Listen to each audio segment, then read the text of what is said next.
I never expected much for my birthday. Maybe a few texts, perhaps a card from my aunt who never forgets. But what I discovered on my Facebook feed that day changed everything. There, in living color, was my family surrounding my younger sister Vanessa with balloons and gifts. The caption read, "The only one who deserves celebrating." On MY birthday, I commented, "Nice cake." My mother replied, "At least someone's worth baking for." That night, I smiled, replied, "Enjoy it, while you can." Then made one transfer and sent 2 emails. Before I dive into this story about family betrayal and what happened next, I'd love to know where you're watching from. Drop your location in the comments, hit that like button, and subscribe to hear more stories about standing up for yourself when no one else will. Trust me, you'll want to stick around to hear what happened when my sister's landlord called 12 days later. I woke up on my 28th birthday with modest expectations. That's how it had always been. I'm Natalie Morgan, and birthdays in our family were never a big deal, at least not mine. The sun filtered through my apartment blinds as I went through my morning routine, the same as any other Tuesday. A quick shower, a bowl of yogurt with granola, and 2 cups of coffee while scanning my email. No birthday messages yet, but I wasn't surprised. My mother, Diane, usually remembered sometime around dinner. My father, George, would be reminded by her. And my sister Vanessa? Well, she was perpetually absorbed in her own life. I straightened my blouse, grabbed my purse, and headed to the accounting firm where I'd worked for the past 4 years. The commute gave me time to reflect on past birthdays. The sweet 16 my parents forgot because of Vanessa's dance recital, the 21st spent alone because they were visiting Vanessa at college, the promotion celebration last year that they all left early because Vanessa called with an emergency that turned out to be a flat tire. Happy birthday, I whispered to myself as I pulled into the parking garage. At lunch, I scrolled through Facebook while eating my salad at my desk. That's when I saw it. Photos posted just hours ago. My family gathered around Vanessa in our parents' living room. Balloons. Gifts. A cake with candles. The familiar banner we used for special occasions hanging on the wall. The caption punched me in the stomach. The only one who deserves celebrating. Today. My birthday. And they were celebrating her. I rushed to the bathroom, phone clutched in my hand, and locked myself in a stall. My hands shook as I zoomed in on the photos. There was my mother, beaming with pride. My father, arm around Vanessa. Aunts, uncles, even my grandmother, who claimed she couldn't travel anymore. All there. For her. When I returned to my desk, my coworker Olivia Peterson glanced at me with concern. You okay? You look like you've seen a ghost. Hai fine. Ilid, forcing a smile. Just a migraine coming on. I tried to focus on the quarterly reports in front of me, but my mind kept returning to those photos. At 3:45 p.m., I checked Facebook again. The post had dozens of likes and comments congratulating Vanessa on what exactly? It wasn't her birthday. It wasn't her graduation. Just a random Tuesday that happened to be MY birthday.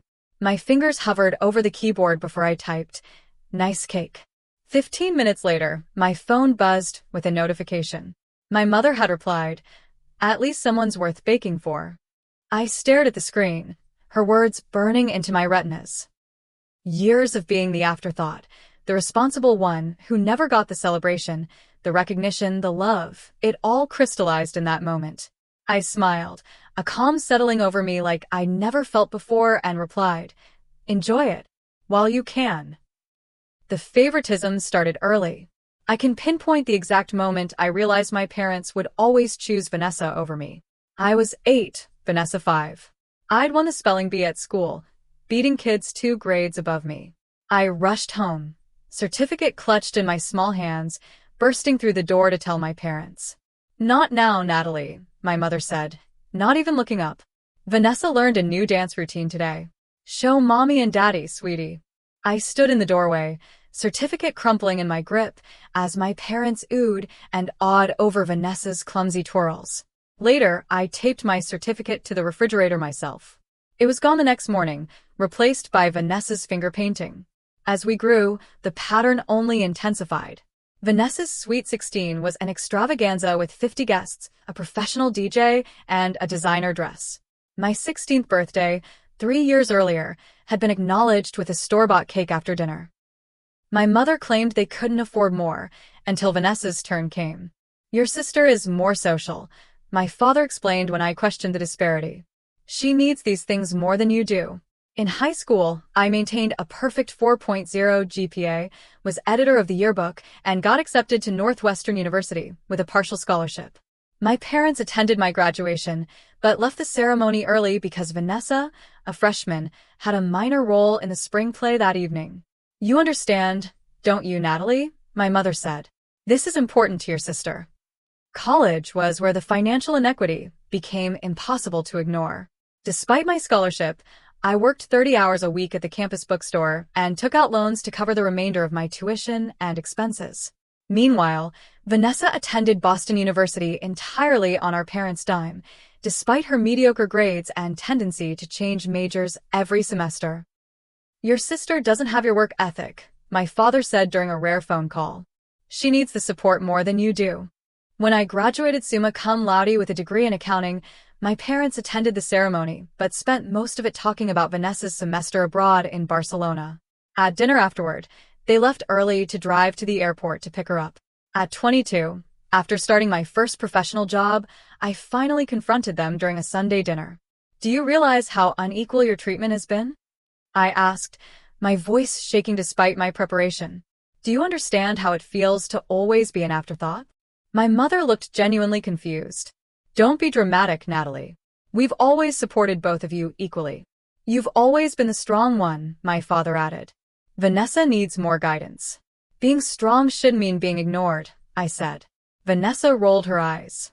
"God, Natalie, not everything is about you." The irony was staggering. 6 months ago, I received a promotion to senior accountant. When I called my parents to share the news, my mother interrupted me mid-sentence. "That's nice, honey, but guess what?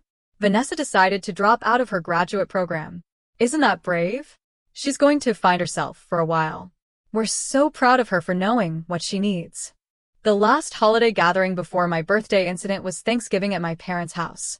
Vanessa announced she was quitting her third job in 8 months because it wasn't fulfilling.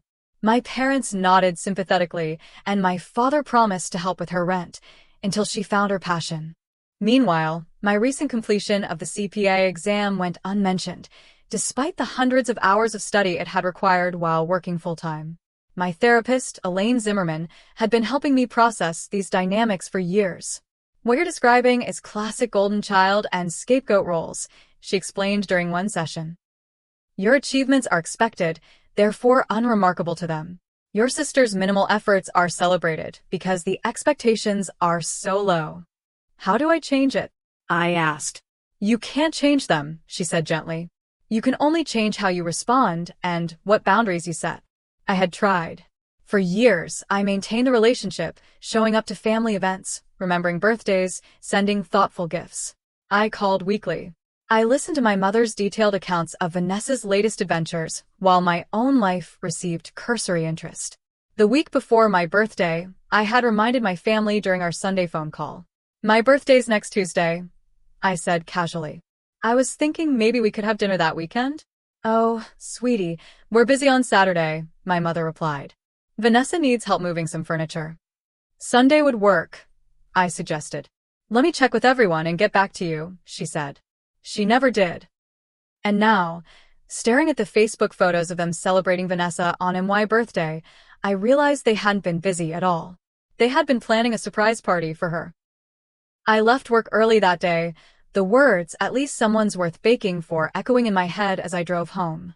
Tears blurred my vision occasionally, but a strange calm had settled over me. 28 years of being the family afterthought had culminated in this ultimate betrayal, and something inside me had finally snapped, not into pieces, but into clarity. At home, I kicked off my heels and opened my laptop. I needed to understand exactly how intertwined my finances were with my family before I made any decisions. What I discovered over the next few hours shocked me to my core. 3 years ago, when Vanessa moved to Chicago after college, my parents had asked me to co-sign her lease. "Just a formality," my father had said. "She doesn't have credit history yet." What they had mentioned was that the rent payments were set up to come partially from my account, $500 a month that I thought was going into a joint investment fund with my parents for their retirement. I pulled up bank statements, tracing the money trail with growing disbelief. The family investment account my father had set up when I started my career didn't exist, at least not in the way he described it. Instead, my monthly contributions had been flowing into a joint account my parents controlled, from which they paid part of Vanessa's rent, utilities, and even her credit card minimums. She's struggling to find herself, my mother had said whenever I asked about Vanessa's career prospects. We're just helping her through this phase. I never realized we included me, without my knowledge. My hands shook as I pulled up the lease agreement I'd signed. There it was in black and white. I wasn't just a co-signer. I was legally the primary tenant, with Vanessa as an occupant. The landlord, Roland Hayes, likely had no idea we were sisters. From his perspective, I was renting the apartment and allowing Vanessa to live there. I picked up my phone and called Tyler Williams, my financial advisor. "Tyler, I need to understand my options regarding some financial entanglements with my family," I said when he answered. Over the next hour, Tyler walked me through my rights and responsibilities. As the primary leaseholder, I was ultimately responsible for the apartment, but I could remove myself with proper notice to the landlord. The automatic payments could be stopped immediately. The joint account with my parents could be frozen or closed, though my parents would be notified. "This seems sudden," Tyler noted. "Are you sure you want to make these changes all at once?" "I've never been more certain of anything," I replied. After hanging up, I researched tenant laws in Illinois. Chicago had specific ordinances protecting tenants, but also clear procedures for ending lease agreements. I read every word, taking careful notes. Then I researched apartments in Vanessa's price range, her actual price range, without my subsidizing her lifestyle. I wasn't trying to make her homeless. I just wanted her and my parents to face reality. For a moment, doubt crept in. Was I overreacting to a birthday slight? Was this too extreme a response to years of emotional neglect? I reopened Facebook and stared again at the photos. The caption mocked me, "The only one who deserves celebrating." My mother's comment burned anew. At least someone's worth baking for. No, this wasn't an overreaction. This was long overdue. This was me finally acknowledging what my family had shown me for years. I was valuable to them only as a resource, never as a person deserving celebration in my own right. I made a list of the actions I needed to take, considering each carefully. This wasn't about revenge. It was about justice and self-respect. I wouldn't be cruel or malicious. I would simply stop enabling the dynamic that had caused me pain for decades. My plan took shape over a glass of wine and a birthday cupcake I'd bought myself at the bakery near my apartment. By midnight, I knew exactly what needed to be done. First, I would stop all automatic payments related to Vanessa's expenses. Second, I would email Roland Hayes explaining that I would no longer be responsible for the apartment after the required 30-day notice period. Third, I would email my parents informing them of these changes, not as a threat or a negotiation tactic, but as a simple statement of fact. I wouldn't be cruel, but I would be clear. I wouldn't engage in emotional arguments. I would simply disentangle myself financially and let the chips fall where they may. As I blew out the single candle on my cupcake, I made a wish, not for revenge, but for freedom from the role I'd been cast in since childhood. Tomorrow would be the first day of my new life, one where I valued myself even if my family didn't. The morning after my birthday dawned with unusual clarity. I woke before my alarm, made coffee, and sat at my kitchen table with my laptop. The house was quiet, matching my inner stillness. The storm of emotions from yesterday had settled into a steady resolve. First, I organized all the relevant documents, the lease agreement, bank statements showing the transfers, emails from my parents about the investment account, and screenshots of yesterday's Facebook exchange. I created a folder on my desktop labeled Financial Independence, because that's what this was about. Not revenge. Independence. At 8:30 a.m., I called my friend Stephanie Rivera, a lawyer specializing in family law. "I need some advice on disentangling my finances from family members," I explained, outlining the situation. "You're well within your rights," she confirmed after hearing the details. "Just make sure everything is documented and communications are clear and unemotional. This isn't about punishing them. It's about establishing proper boundaries." Exactly, I agreed. After our call, I logged into my bank account. With 3 clicks, I canceled the automatic payment to the joint account my parents controlled. Then I transferred that money, $500, into my personal savings account instead. It felt symbolic somehow, this first act of reclaiming what was mine. Next came the emails. I crafted them carefully, revising multiple times to ensure they were factual and unemotional. To Roland Hayes, the landlord. Dear Mr. Hayes, asterisk. I am writing to inform you that I will be removing myself as primary tenant from the apartment at 1742 Lakeview Avenue, currently occupied by Vanessa Morgan. As per the lease agreement, I am providing 30 days notice of this change, asterisk. Please note that effective immediately, I have canceled all automatic payments from my accounts for this property.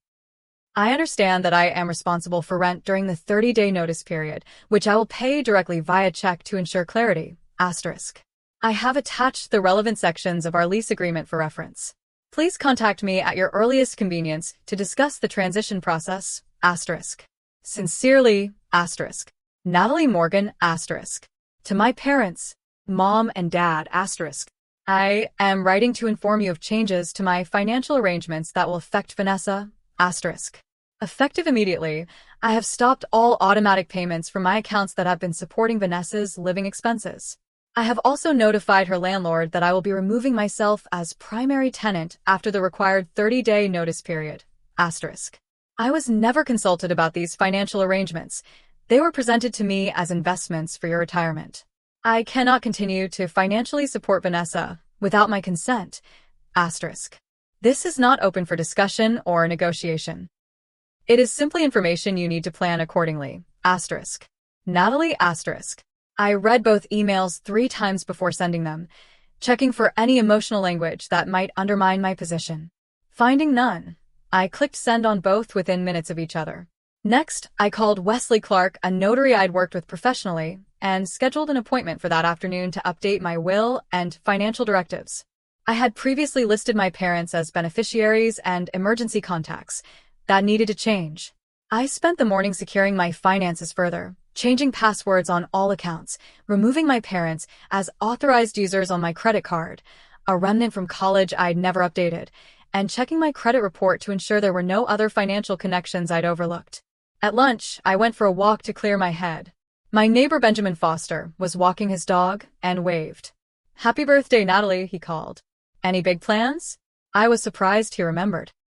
We weren't close, just friendly neighbors who collected each other's mail during vacations.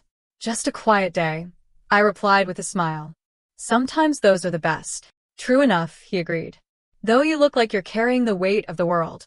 Everything okay?" "It will be," I said. "I'm making some long overdue changes." When I returned home, I checked my email. No responses yet, which wasn't surprising. My mother rarely checked email more than once a day, and Roland Hayes was probably busy with other properties. The afternoon passed with a strange mix of anxiety and relief. Part of me kept checking my phone, expecting angry calls or texts. Another part felt lighter with each hour that passed, as if I was physically shedding a burden I'd carried for years. By evening, I'd met with Wesley, updated my legal documents, and prepared a simple dinner for myself. I opened a bottle of wine I'd been saving for a special occasion and poured a glass. "Happy birthday to me," I said to the empty apartment, and for the first time that day, I actually meant it. I slept surprisingly well that night, dreamless and deep. Whatever storm was coming, I was ready.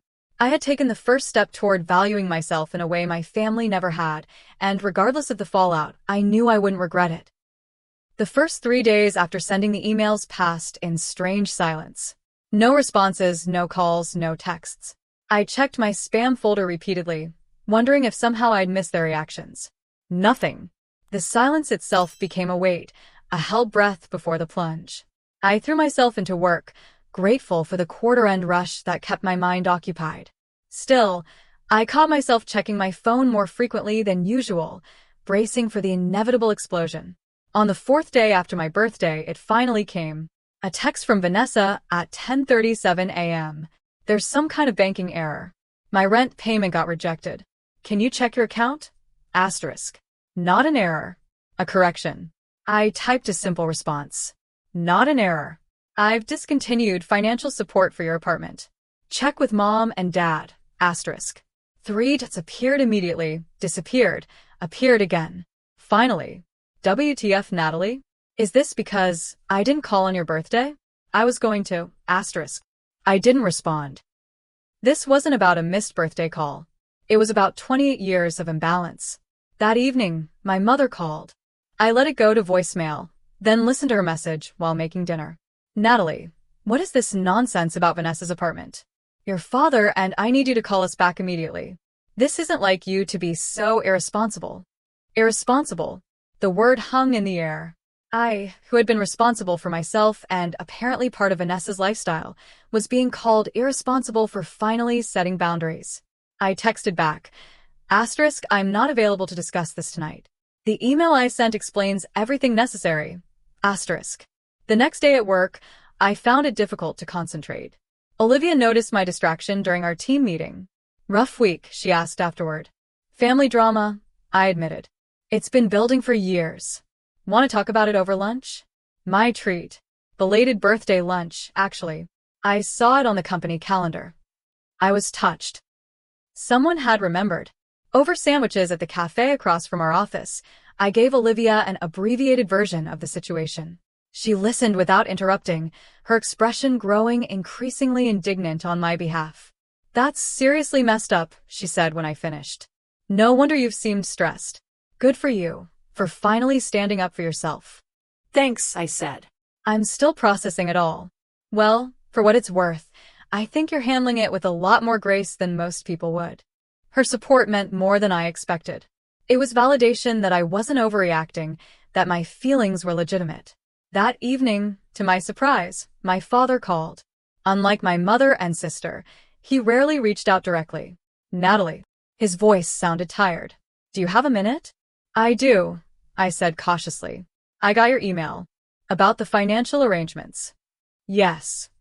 A pause. I owe you an explanation. You do. He sighed. It started small. Vanessa needed help with security deposits after college, and we were short that month. You just started your job, and we're so proud of being able to contribute to the family. We meant to tell you. But you didn't. No. Another pause. It just became easier to keep it going.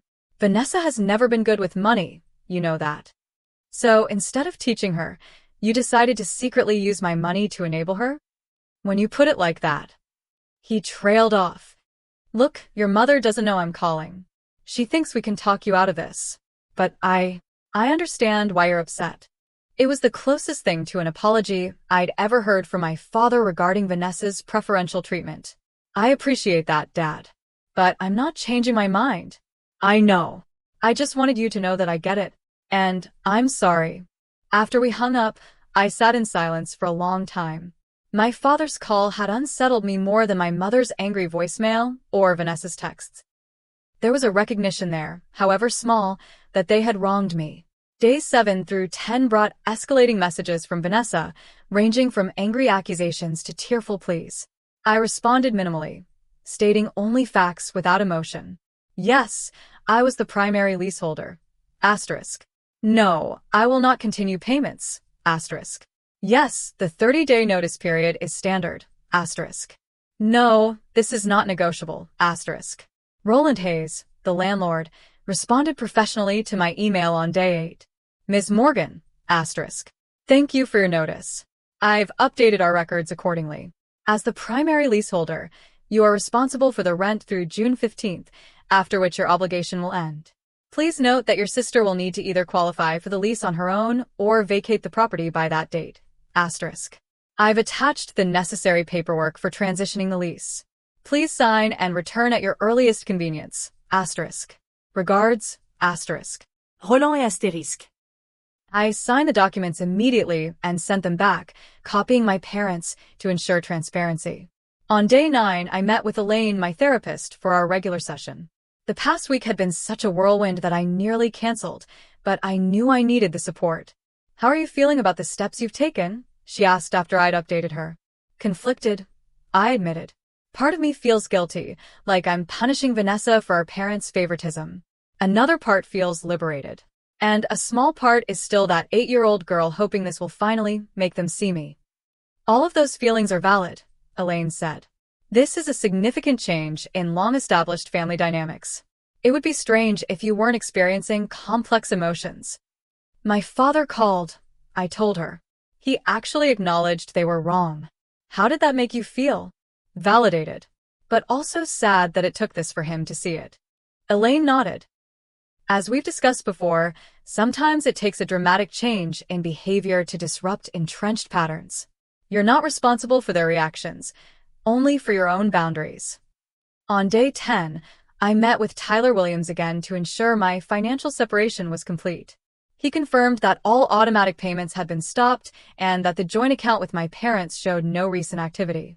They haven't tried to withdraw funds or make changes, he noted. That's a good sign. Or they're planning their next move, I said. Either way, your assets are secure now. As day 11 dawned, I felt a strange calm. No new messages had arrived overnight. The storm seemed to be pausing, gathering strength perhaps.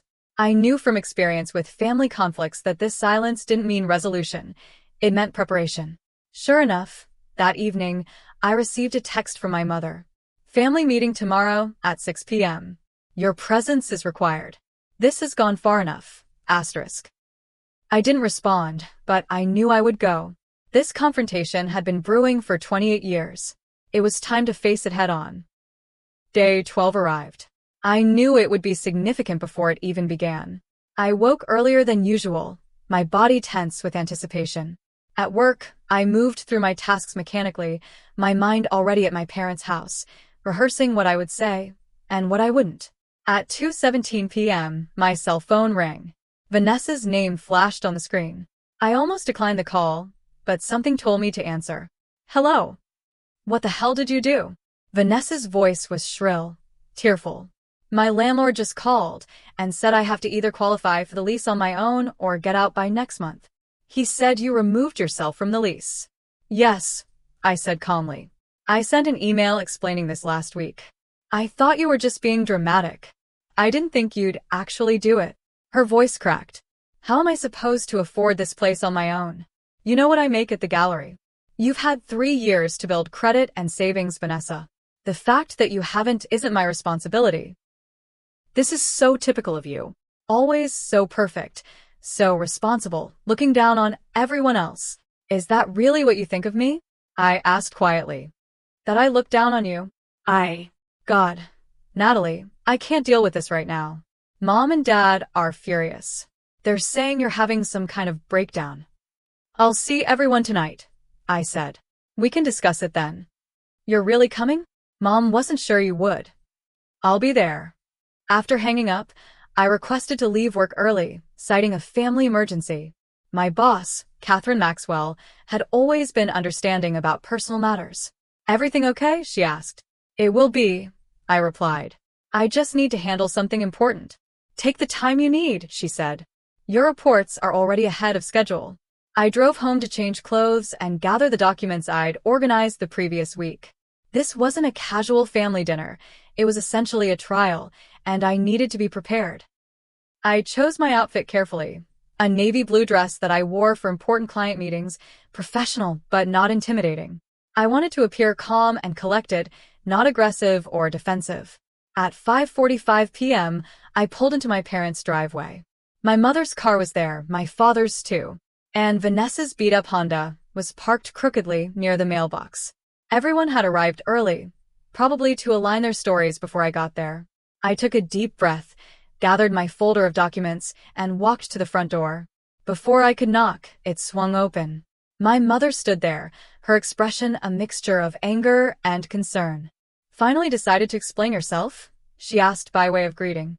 Hello, Mom, I said, stepping past her into the house. The living room was arranged like an intervention. My father in his recliner, Vanessa on the couch, tissues clutched in her hand, her eyes red from crying. An empty armchair faced them all, clearly meant for me. Sit down, Natalie, my father said. We need to talk about what's been going on. I sat, placing my folder on my lap. I'm listening. What were you thinking? My mother burst out. Canceling payments, emailing Vanessa's landlord, threatening her housing security? Is this some kind of revenge because we were busy on your birthday? This isn't about my birthday, I said. Though the party you threw for Vanessa that day was certainly illuminating. It wasn't a party for me, Vanessa interjected. It was a celebration because I sold my first major piece at the gallery. It just happened to be on your birthday. Which none of you acknowledged, I pointed out. And Mom, your comment about someone being worth baking for made it pretty clear how you feel. My mother had the grace to look slightly embarrassed. I was just teasing. You've always been so independent. We didn't think you cared about birthdays. I've always been independent because I had to be, I said. I've never had the luxury of depending on anyone else. That's not fair, my father said. We supported you through college. Did you? I opened my folder and removed my student loan statements. I have $42,000 in student loans. I worked 30 hours a week through college while maintaining a 4.0 GPA. Meanwhile, you paid Vanessa's full tuition, room, and board at a more expensive school, despite her changing majors 3 times and barely maintaining a C average. Your sister needed more support, my mother said defensively. And now we get to the heart of it, I said. Vanessa always needs more. More attention, more money, more support, more celebration. And I'm always expected to need less. To understand. To sacrifice. We never asked you to sacrifice, my father protested. I pulled out bank statements next. Really? Then explain these payments from my account to Vanessa's landlord. Payments I was told were going into a family investment fund for your retirement. My father paled. My mother looked confused. What is she talking about, George? She asked. Interesting. So my mother hadn't known about the financial deception. That explained her genuine confusion in her initial messages. It was temporary, my father said weakly. Vanessa needed help with rent after college, and we were short that month. It was just supposed to be for a few months until she got established. That was 3 years ago, I said. And no one ever told me where my money was really going. Vanessa looked stunned. I thought Mom and Dad were helping with my rent. I had no idea it was coming from you. And that's the problem, I said. None of you considered how your actions affected me. I've been the family ATM, the responsible one who's expected to help but never need help herself. The one who doesn't need birthdays acknowledged or achievements celebrated because I'm strong and independent. That's not true, my mother said, but her voice lacked conviction. Isn't it? When was the last time any of you asked about my life? My goals? My struggles? When was the last time you celebrated my achievements with even a fraction of the enthusiasm you show for Vanessa's smallest accomplishments? Silence fell over the room. My father stared at his hands. My mother looked away. Vanessa wiped fresh tears. I'm not doing this to hurt any of you, I continued, my voice softening slightly. I'm doing this because I've finally realized that I deserve better. I deserve to be seen and valued in this family. And if that's not possible, then at least I can stop enabling the dynamic that's hurt me for years. So what now? My father asked. You're just cutting us off, abandoning your sister when she needs you. I'm not abandoning anyone. I'm establishing boundaries. Vanessa is 25 years old. It's time she learned financial independence, just as I had to. And what about us? My mother asked. Are you cutting us off too? That depends on you, I said honestly. I'm open to rebuilding our relationship, but only if it's based on mutual respect and equal treatment. I can't continue in a family where I'm valued only for what I can provide, not for who I am. This is ridiculous, my mother said, standing up. You're being overly dramatic about everything. So we forgot your birthday. So what? Grow up, Natalie. Diane, my father said sharply. Sit down. My mother looked surprised at his tone but complied. Natalie is right, he continued. We've treated her unfairly for years. I've seen it, and I've been complicit in it. Dad. Vanessa began, but he held up a hand. No, this needs to be said. We've expected everything from Natalie and nothing from you, Vanessa. We've celebrated your mediocrity while taking Natalie's excellence for granted. And I've been dishonest about financial matters, which is unforgivable. So you're taking her side? My mother asked incredulously. This isn't about sides, I interjected. This is about acknowledging reality and making changes. What kind of changes? Vanessa asked, her voice small. For starters, complete financial separation. I will not contribute to your living expenses anymore, Vanessa. You need to either qualify for your apartment on your own or find a more affordable place. But I can't afford it on my own. My job at the gallery barely covers groceries. Then you need a better job or a cheaper apartment, I said. Just like I had to work through college, you'll need to work more or adjust your lifestyle. And what about us? My mother asked. What changes do you expect from us? Acknowledgement, I said. Acknowledgement of the favoritism, the unfair expectations, the taking me for granted. And a commitment to change. To see me as a daughter worthy of celebration and care, not just as a resource. And if we don't agree to these terms? My mother asked, her voice cold. Then we'll have a very distant relationship, I said simply. I won't subject myself to more of the same treatment. I value myself too much now. My father nodded slowly. You're right, Natalie. And I, for one, am sorry. Truly sorry for how we've treated you. The sincerity in his voice brought unexpected tears to my eyes. In all our family conflicts, I never heard such a straightforward apology. Thank you, Dad, I said quietly. Vanessa looked between us, then sighed heavily. I didn't know, she said. About the money, I mean. I thought Mom and Dad were helping me. But I guess I have taken you for granted too. My mother remained silent, arms crossed, expression closed. So what happens now? My father asked. Now, I said, gathering my documents and standing up, we all have decisions to make. About what kind of family we want to be. About what kind of relationships we want to have. I've made my position clear. The rest is up to you. I walked to the door, pausing before opening it. I love all of you, I said. But I love myself too. And that's something I should have learned a long time ago. As I drove home, I felt lighter than I had in years. The confrontation hadn't resolved everything. My mother's resistance made that clear, but truth had finally been spoken. And that was a beginning. The weeks following the confrontation were a strange new territory for our family. The carefully maintained facade had cracked, revealing the dysfunction beneath, and none of us quite knew how to navigate the exposed landscape. My mother's initial response was predictable. She retreated into wounded silence, then attempted to rally extended family to her cause. I received concerned calls from my Aunt Patricia and Uncle Raymond, both delicately probing about my issues with the family. Your mother is worried about you, Aunt Patricia said. She says you're having some kind of breakdown. I'm actually healthier than I've been in years, I replied. But I understand why she might see boundaries as a breakdown. Families should support each other, Uncle Raymond admonished during his call. I agree completely, I said. That's exactly what I'm asking for. Mutual support, not one-sided sacrifice.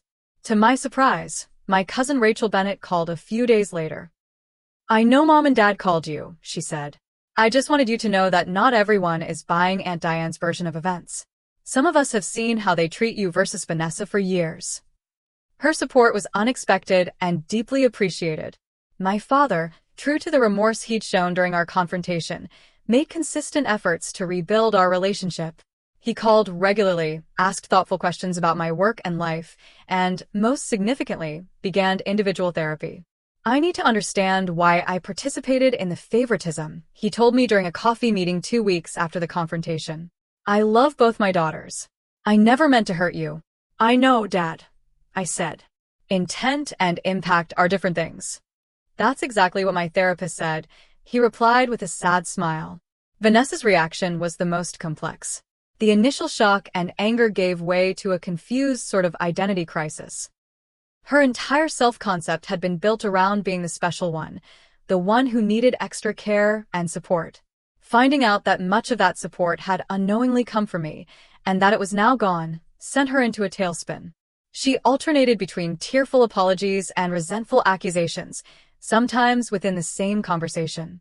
Her texts would start with, I understand why you're upset, and end with, you're punishing me for how Mom and Dad treated you, which isn't fair. The landlord situation forced her hand, however. Roland Hayes was firm about the lease transition. Either Vanessa needed to qualify on her own, or she needed to vacate. Her gallery job didn't provide nearly enough income to qualify, and our parents, still reeling from the confrontation, were hesitant to step in. What am I supposed to do? she wailed during a phone call. Live on the street? You have options, I said calmly. Get a roommate. Find a better-paying job. Move to a less expensive apartment. These are the kinds of decisions most adults have to make. It's so easy for you to say that. Everything always comes easily to you. Nothing has come easily to me, Vanessa. I've worked for everything I have. Now you need to do the same. A month after the confrontation, my mother finally reached out directly. Her email was stiff and formal, but it was communication. Natalie, asterisk. Your father suggests we attempt family therapy to address the concerns you've raised.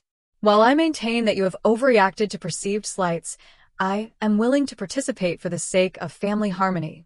Asterisk. Please let us know your availability for an initial session.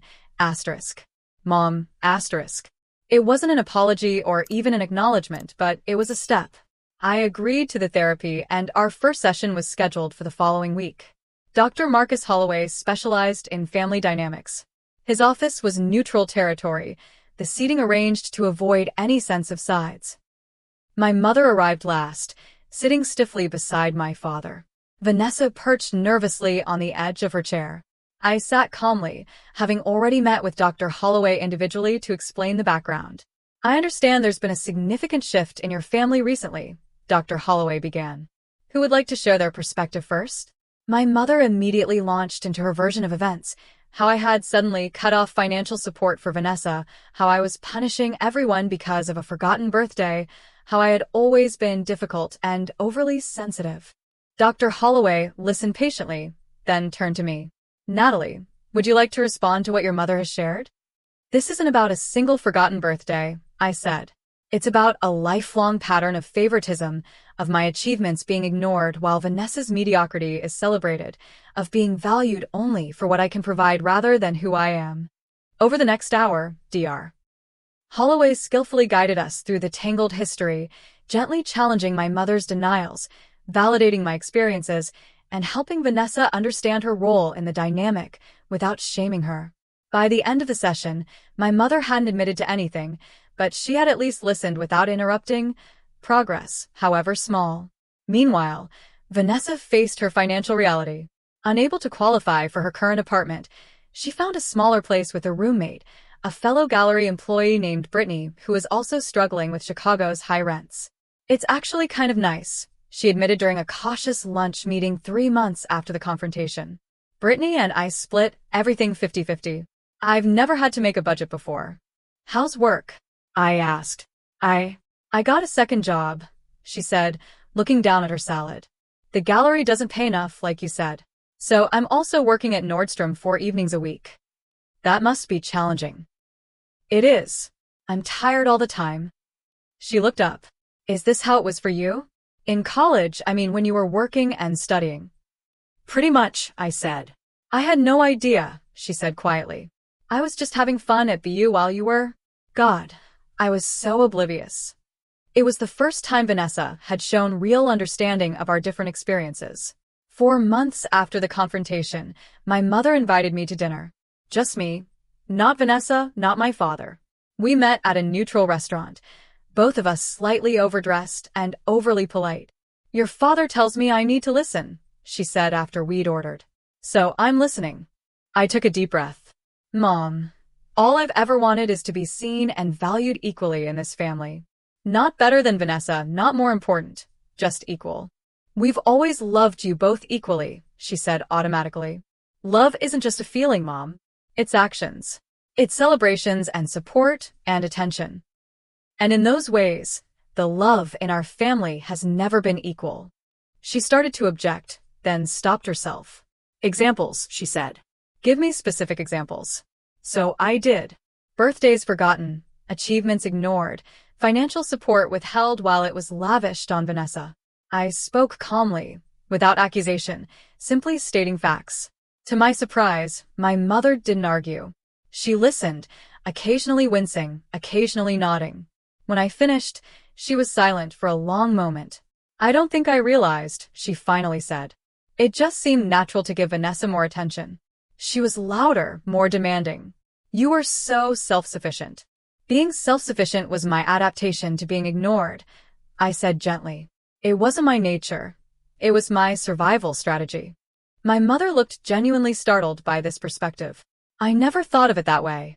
It wasn't a full acknowledgement or apology, but it was the first crack in her denial.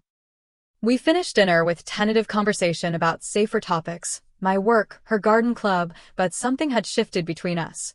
5 months after the confrontation, we attempted our first full family dinner. It was awkward, stilted, with conversations starting and stopping like a car with engine trouble. But we were all there, all trying in our own ways.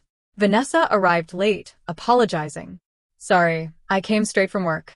Both works, actually. I just finished a shift at Nordstrom. How's the new apartment? My father asked. Small, she admitted, but affordable. And Brittany's a good roommate. And the gallery? I asked. I might be getting promoted to assistant manager, she said, a hint of genuine pride in her voice. Turns out showing up consistently for a year makes you management material. My mother served dinner. Nothing elaborate, just a roast chicken with vegetables. As she placed the platter on the table, she cleared her throat. I've been thinking about what you said, Natalie, about how we celebrate achievements in this family. She looked uncomfortable but determined. I want to acknowledge your promotion last year. I know it's late, but congratulations. You've always been exceptional at whatever you set your mind to. The acknowledgement, however belated, brought unexpected tears to my eyes. Thank you, Mom. That means a lot. It wasn't perfect. My mother still occasionally slipped into old patterns. Vanessa still sometimes expected special treatment. But slowly, steadily, the dynamic was changing. We were all growing, adapting, learning to relate to each other in healthier ways. And I was learning too, learning that maintaining boundaries didn't mean cutting people off, that speaking my truth didn't require anger, that family relationships could evolve if everyone was willing to do the work. 6 months after the confrontation, I sat in Elaine's office for our regular therapy session. How are things with your family? She asked. Better, I said. Not perfect, but better. More honest. And how are you feeling about yourself? I considered the question.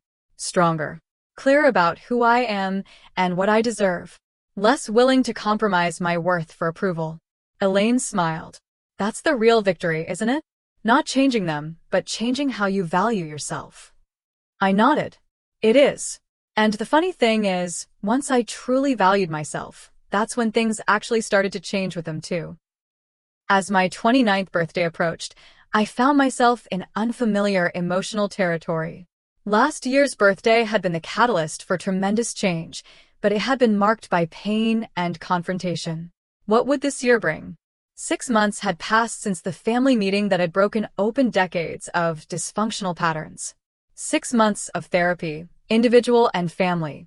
6 months of tentative steps toward healthier relationships. 6 months of learning who we could be to each other when truth replaced pretense. 2 weeks before my birthday, my phone rang. It was my mother. Natalie, do you have dinner plans for your birthday weekend? Your father and I would like to take you out. Nothing elaborate, just a celebration. The hesitation in her voice touched me. This was new ground for her too. I'd like that, I said. Saturday would work well. Perfect. We've made reservations at Antonio's for 7 o'clock. Antonio's was one of the nicer restaurants in town, not extravagant, but certainly a step up from the casual family dinners we'd been having during our reconciliation process. Should I invite Vanessa? I asked, testing the waters. Actually, my mother said, she's already part of the plan. But this is your celebration. We're all coming to honor you. The words honor you from my mother's lips were so unexpected that I found myself momentarily speechless. Natalie? Are you there? Yes, I managed. That sounds lovely. Thank you. The night of my birthday dinner arrived. I dressed carefully in a new dress I'd bought specially for the occasion, emerald green, a color I'd always loved but rarely wore. As I applied my makeup, I studied my reflection. I looked different somehow, more confident, more at peace. My doorbell rang at 6:30. To my surprise, it was Vanessa alone. I thought I'd ride with you, she said. If that's okay. Of course, I said, grabbing my purse. Everything all right? Yeah, she said as we walked to my car. I just wanted a few minutes with you before dinner. Once we were driving, Vanessa turned to me. I've been doing a lot of thinking about everything that happened, about how I never really saw you, how I took and took without giving back. Vanessa. No, let me finish. This is important. She took a deep breath. The past 6 months have been really hard. Working 2 jobs, living with a roommate, budgeting every penny. But they've also been clarifying. I understand now what you've been doing your entire adult life. What I never had to do because you and Mom and Dad sheltered me from it. I kept my eyes on the road, but I could feel the sincerity in her voice. I'm not angry anymore, she continued. I'm grateful. Not for how it happened, but for what it forced me to become. I'm more independent now, more capable, and I like who I'm becoming. I'm proud of you, I said, and meant it. You've handled the changes with more grace than I expected. She laughed. Not at first. I was a complete mess for weeks. But eventually, I realized I had 2 choices, keep being a victim or grow up. I finally chose to grow up. We arrived at Antonio's to find my parents already seated. My father stood as we approached, pulling out chairs for both of us. Happy birthday, Natalie, he said, kissing my cheek. You look beautiful, my mother added, and there was genuine warmth in her eyes. Dinner was surprisingly pleasant. My mother had clearly made an effort to prepare topics of conversation that centered on my interests and achievements. My father spoke openly about his therapy journey, acknowledging patterns he'd learned from his own father that he'd unconsciously perpetuated. I never wanted to play favorites, he admitted. But I realized I was more comfortable with Vanessa's needs because they were emotional, not practical. Your self-sufficiency intimidated me somehow. That's insightful, Dad, I said, touched by his honesty. Therapy, he said with a self-deprecating smile. Expensive, but effective. After dessert, a chocolate soufflé with a single candle that the entire restaurant staff sang for. My mother cleared her throat. We have something for you, she said, placing a small wrapped box beside my coffee cup. Inside was a delicate gold necklace with a small diamond pendant. It's beautiful, I said, genuinely surprised. It was your grandmother's, my mother explained. I've been saving it. I always intended for you to have it, but I never found the right occasion. She paused. Or rather, I never made the right occasion. I'm trying to do better with that. Thank you, I said, blinking back tears. This means a lot to me. There's something else, my father said, handing me an envelope. Inside was a card signed by all 3 of them, and a check for the exact amount of student loan debt I still carried. We can't undo the past, my father said. We can't go back and support you through college the way we should have. But we can do this now. Dad, this is too much, I protested. It's exactly enough, he said firmly. It's what we gave Vanessa. It's what you deserve too. The equity of it, the acknowledgement of past imbalance, moved me deeply. I don't know what to say. Say you'll accept it, my mother said. Let us do this one thing right. I nodded, unable to speak past the lump in my throat. Vanessa reached across the table and squeezed my hand. I have something for you too, but it's at home. Can we go back to your place after dinner? At my apartment, Vanessa handed me a clumsily wrapped package. Inside was a handmade scrapbook. As I turned the pages, I saw photos of us growing up, many I'd never seen before, along with ticket stubs, program booklets, and other mementos from achievements of mine that I thought no one had documented. Where did you get all this? I asked, amazed. I've been working on it for months, she admitted. Some of it I had. Some came from Mom's boxes in the attic. Some I tracked down from old teachers and friends. I stopped at a page that held a certificate, my spelling bee win from when I was 8. The very one that had disappeared from the refrigerator all those years ago. You kept this? I asked, stunned. Vanessa looked embarrassed. I took it. I was jealous that you were so smart. I hid it in my treasure box. She met my eyes. I'm sorry, Natalie. For that and for so many other things. The apology, so specific and so heartfelt, broke something open inside me. Tears came, not of pain but of release. Vanessa hugged me, her own tears falling. I love you, big sister, she whispered. I'm sorry it took me so long to show it properly. In the months that followed, our family continued to heal and grow. My relationship with my mother improved steadily, though we still occasionally hit rough patches when old patterns tried to reassert themselves. She joined a support group for parents working to repair relationships with adult children, which gave her perspective beyond our specific situation. My father became my most steadfast ally, often serving as a bridge when communication with my mother became strained. His willingness to acknowledge his part in the family dysfunction opened space for genuine connection between us. Vanessa thrived in her newfound independence. Her promotion at the gallery came through, allowing her to reduce her hours at Nordstrom. She and her roommate Brittany became close friends, supporting each other through the challenges of early adulthood. As for me, the internal changes were as significant as the external ones. I no longer felt the need to prove my worth through achievement or self-sacrifice. I began dating again after a long hiatus, meeting Marcus Reynolds, a kind and insightful architect who valued my strength without exploiting it. My boundaries remained firm, but not rigid. I could now distinguish between healthy giving and self-depleting sacrifice. I could love my family without losing myself in the process. 6 months after my 29th birthday, Vanessa called with exciting news. She'd saved enough for a down payment on a small condo. "The bank pre-approved me for a mortgage," she exclaimed.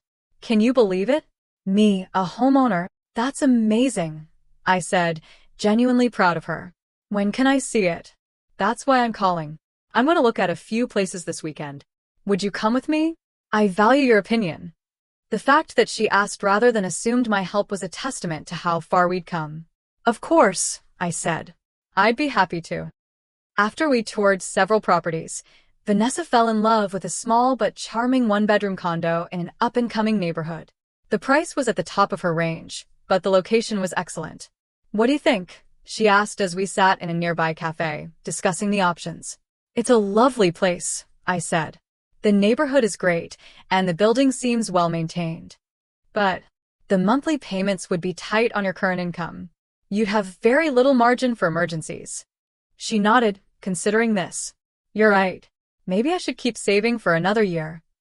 I hesitated, then made a decision. "What if I helped with the down payment? Not a lot, just enough to lower your monthly payments to a more comfortable level." Vanessa looked surprised, then suspicious. "Why would you do that? After everything?" "Because I want to," I said simply. "Because I can afford it, and it would make me happy to help you in this specific way. But only if you want it, and only as a gift, not an obligation." "I don't know," she said. "I've been so proud of doing this on my own." "You have done it on your own," I assured her. "You've saved, improved your credit, qualified for the mortgage. This would just be a sister helping a sister, the way families should." She studied me for a long moment. "Is this really different from before? From how Mom and Dad used your money, without asking?" It was a good question, one that showed how much she'd grown. "Yes," I said. "Because it's my choice, offered freely and transparently. Because you didn't expect or demand it. Because it's a single gift with clear boundaries, not an ongoing subsidy. And because our relationship now is based on mutual respect, not one-sided sacrifice." She considered this, then nodded slowly. "If you're sure, then yes." "Thank you. And I promise, I'll never take your generosity for granted again." 2 weeks later, I attended the closing with her, writing a check that helped my sister begin a new chapter in her life. As we toasted with champagne in her new, empty living room, I realized how far we'd come from that Facebook post on my 28th birthday. The journey hadn't been easy. There had been pain, anger, grief, and loss along the way. But there had also been growth, truth, healing, and ultimately love, real love, based on seeing and respecting each other as we truly were. My 28th birthday had been the day I finally stood up for myself, the day I decided I deserved more than being an afterthought in my own family. And now, approaching 30, I had something I'd never fully had before, a family that saw me, valued me, and loved me not for what I could give them, but for who I was. I couldn't have asked for a better gift. So, what about you? Have you ever had to set difficult boundaries with family members? How did it change your relationships? Share your experiences in the comments below, and don't forget to like and subscribe if this story resonated with you. Remember, sometimes the hardest conversations lead to the most meaningful growth. Thank you for being here, and I wish you the courage to claim your worth in every relationship in your life.